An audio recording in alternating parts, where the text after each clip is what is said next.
यही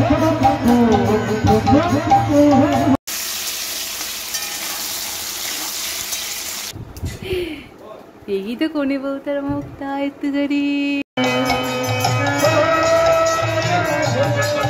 तर बंधुरा सम्पा डट देवसिटी ब्लगे अनेकखानी स्वागत। प्रथमेই তোমাদের সকলকে জানাই সুপ্রভাত। দেখো সকাল সকাল একদম এক কাপ চা নিয়ে বসে পড়েছি। তোমরা কেমন আছো? আশা করি সকলে ভীষণ ভালো আছো। আমিও কিন্তু মোটামুটি ভালোই আছি। চলো সকাল সকাল একদম এক কাপ চা দুটো থিন বিস্কুট নিয়ে শুরু করে ফেললাম, বসে পড়েছি এখানে। আর তোমরা তো সকলেই জানো এখন এই সকালটা আমার এই দুটো বিস্কিট আর থিন বিস্কুটটা দিয়ে শুরু করি, কারণ এই ড্রাই ফ্রুটসগুলো খেতে আর ভালো লাগে না এই গরমে, বিশেষ করে কাজু কিশমিশ এমন আর কিছুই খায় না, এটা দিয়ে সকালটা শুরু করি। চলো সকাল সকাল আগে শরবত বানিয়ে নিই, কারণ এই যে সামান্য একটা ছোট্ট কাজ সারাদিনের জন্য করবো করে আর করা হয় না। ওই জন্য সকাল সকাল আগে শরবতটা বসিয়ে দেবো, মানে বসিয়ে বলতে গিয়ে রেডি করে চাপা দিয়ে রেখে দেবো, কোনো এক কাজের ফাঁকে কোনো এক সময় খেয়ে নেবো। তাহলে রেডি করা থাকলে কি খাওয়াটা হয়ে যায়, নইলে কিন্তু বিশেষ টাইম লাগে না, কিন্তু এই করবো করে আর খাওয়াও হয় না করাও হয় না।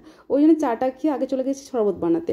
এখানে একটু বাতাসা আর দুটো লেবু আমি কেটে নিয়েছিলাম, আর দেবো একটু বিট নুন, ব্যাস এইটা দিয়ে ভালো করে একটু মিশিয়ে রেখে দেবো। তাহলে বাতাসাটাও ভিজে যাবে, গলে যাবে, চাপা দিয়ে রেখে দিলে আমার তৈরি থাকে শরবতটা।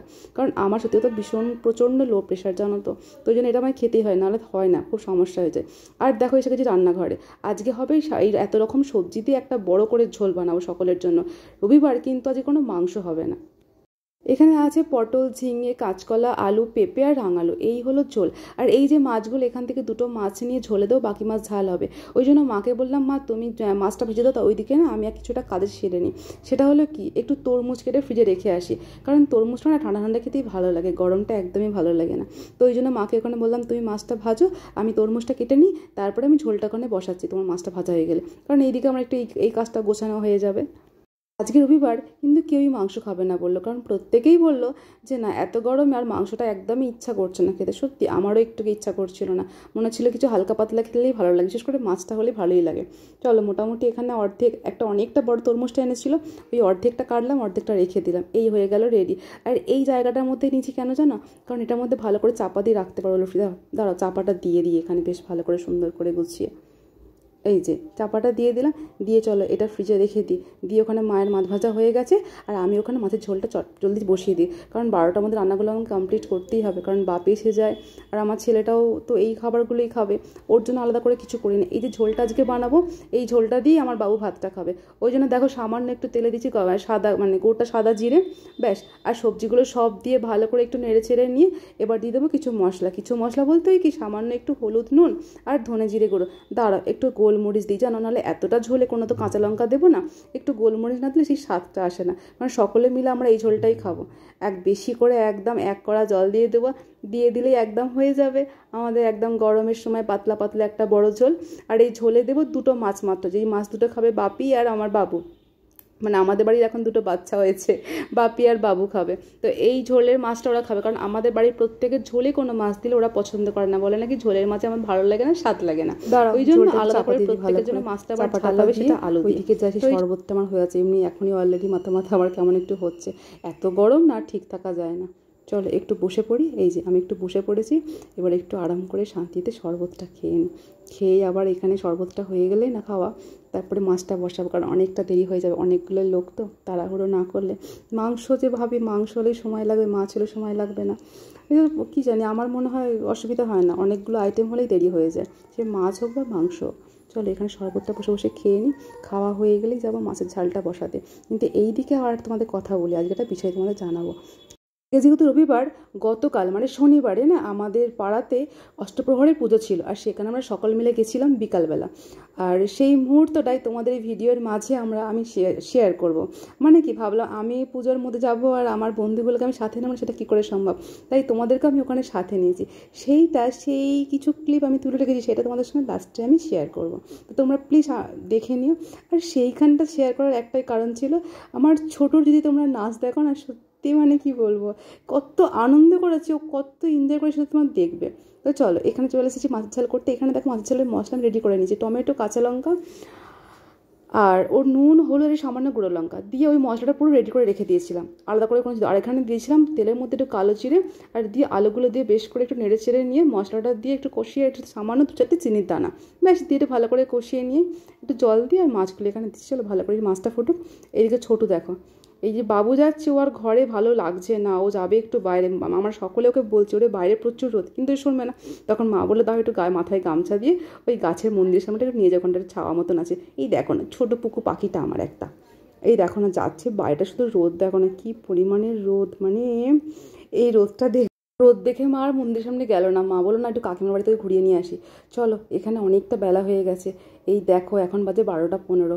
আজকের রান্না তোমাদের দেখাবো। এই হচ্ছে আজকে বানিয়েছি চিংড়ি পোস্ত। এইটা যে আমার দেওর এত পরিমাণে ভালোবাসে, খুব অনেস্টলি বলছি, ওর নিজের মুখে বলে যে ওকে মাংস দিলে না ও সেটা সাইড করে এটা দিয়ে ভাতটা খাবো, এতটাই ভালোবাসে জানো।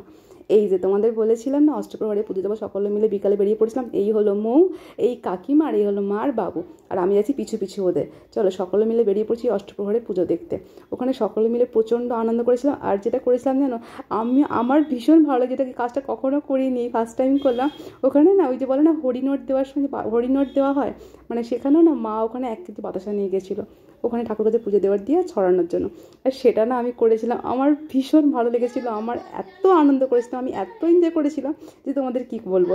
এই দেখো এসে গেছি, এখানে দেখো কত লোকজন, প্রচুর প্রচুর ভিড়। মা বলছিল রাতে তো আরও ভিড় হয়, যখন গান শুরু হয়, রাতে গান ছিল, বলছে প্রচুর ভিড় হয়, ভীষণভাবে ভিড় হয়, এইখানে জায়গা দেওয়া যায় না, এত ভিড় হয়। তো আমি কখনো গান শুনতে আসি না, তো এই ফার্স্ট টাইম এখানে এলাম। এই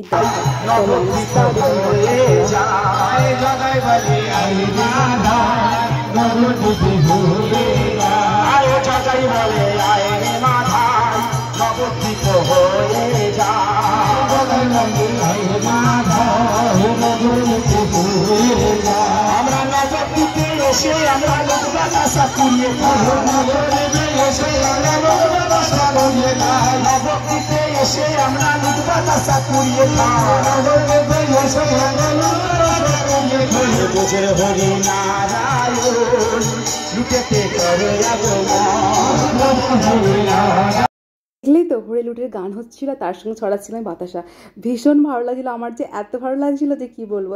আর তার সাথে আমার ছোটু, ও যে নন স্টপ যেন হাত তুলে নিচে গেছে। প্রথমে দেখছি সকলে হাত তালি দিচ্ছে, ও হাত তালি দিচ্ছে জানো। ওর বাবাও ভীষণ আনন্দ করেছে ছেলেকে নিয়ে, আর ও করে যাচ্ছে। আর এখানে দেখো না একজন বাতাসা আসবে, ও সেখান থেকে নেবে, বাবাও নেবে, আর ছোটুও খাবে।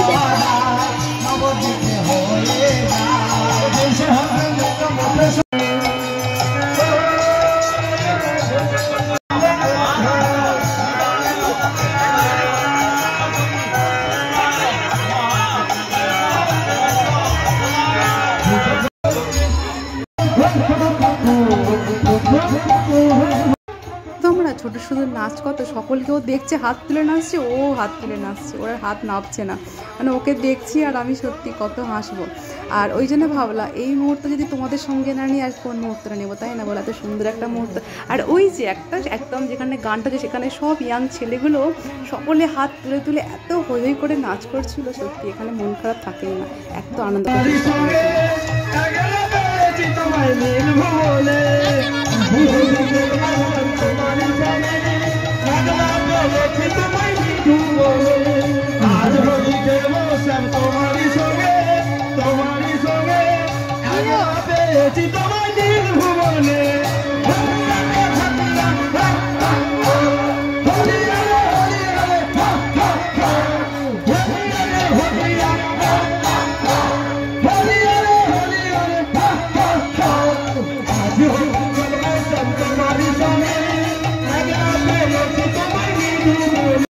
এখানে বাবু এত নাচ করছে, ওকে বলা হচ্ছে কোল থেকে নেবে নিচে নাপ, কিন্তু ও নামবে না, ও কোলের মধ্যেই নাচবে জানো। এইটাও করছিল, কি বলবো আর। তো চলো আজকের ব্লগটা এই পর্যন্ত। তোমাদের কেমন লাগলো প্লিজ আমায় কমেন্ট বক্সে জানিয়ে দিও। দেখা হচ্ছে নেক্সট ব্লগে। আর ভালো লাগলে সাবস্ক্রাইব করে দিও। টাটা।